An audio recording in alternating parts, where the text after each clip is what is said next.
Hi friends, welcome back. Sunil Priya vlog. ಇದು Sunday vlog. ಬೆಳಗ್ಗೆ ಎದ್ದಿದ ತಕ್ಷಣ ಅಪ್ಪ ಮಗಳದು ಸ್ವಲ್ಪ ಮುದ್ದಾಟ ಜಾಸ್ತಿನೇ ಆಗಿತ್ತು. ಇವತ್ತು ಸಂಡೇ ಆಗಿರೋದ್ರಿಂದ ಅವರಪ್ಪ ಸ್ವಲ್ಪ ಫ್ರೀ ಆಗಿದ್ದಾರಲ್ಲ, ಹಾಗಾಗಿ ಮಗಳನ್ನ ಎತ್ಕೊಂಡು ಸ್ವಲ್ಪ ಚೆನ್ನಾಗಿ ಮುದ್ದಾಡಿಸ್ಕೊಂಡು ಆಟ ಆಡಿಸ್ತಾ ಇದ್ರು. ಇನ್ನು ಇವತ್ತು ಸಂಡೇ ಅಂತ ಅಂದರೆ ನಮಗೆ ಕೆಲಸ ರಜಾ, ಹಾಗಾಗಿ ಸ್ವಲ್ಪ ಮನೆ ಕ್ಲೀನಿಂಗ್ ಇರುತ್ತೆ. ಇನ್ನು ನಾನು ಕೂಡ ಮನೆ ಕ್ಲೀನಿಂಗ್ ಮಾಡಬೇಕು ಅಂತ ಹೇಳ್ಬಿಟ್ಟು ನಾನು ಫಸ್ಟ್ ಅಡುಗೆ ಮನೆ ಕ್ಲೀನ್ ಮಾಡೋಣ ಅಂತ ಹೇಳ್ಬಿಟ್ಟು ನಾನು ಅಡುಗೆ ಮನೆಯೆಲ್ಲ ಕ್ಲೀನ್ ಮಾಡ್ಕೊತಾ ಇದ್ದೀನಿ. ಇನ್ನು ದಿನ ಅಡುಗೆ ಮಾಡಬೇಕಾದ್ರೆ ಹಾಗೇ ಎಲ್ಲನೂ ಏನು ಒರೆಸಲ್ಲ ಡಬ್ಬ ಎಲ್ಲ, ಹಾಗಾಗಿ ಇಟ್ಬಿಟ್ಟಿರ್ತೀನಿ. ಹಾಗಾಗಿ ಅದೆಲ್ಲ ಕೈಯಲ್ಲಿ ಮುಟ್ಟಿದ್ದೆಲ್ಲ ಹಾಗಾಗಿ ಇರುತ್ತೆ, ಎಣ್ಣೆ ಜಿಡ್ಡೆಲ್ಲ. ಅದಕ್ಕೆ ಅದನ್ನೆಲ್ಲ ಒರೆಸ್ತಾ ಇದ್ದೆ. ಇನ್ನು ನನ್ನ ಮಗಳನ್ನು ಕೂಡ ಮನಿ ಪ್ಲ್ಯಾಂಟ್ಗೆಲ್ಲ ವಾಟರ್ ಸ್ಪ್ರೇನ ಮಾಡ್ತಾ ಇದ್ಲು.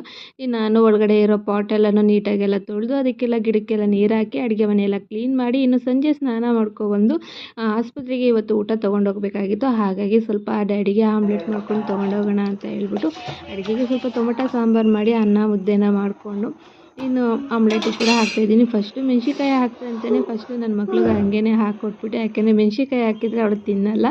ಹಾಗಾಗಿ ಇನ್ನು ನಾವು ಆಮೇಲೆ ಮೆಣ್ಸಿನ್ಕಾಯಿ ಹಾಕಿ ಆಮ್ಲೆಟ್ನ ಹಾಕ್ತೆ.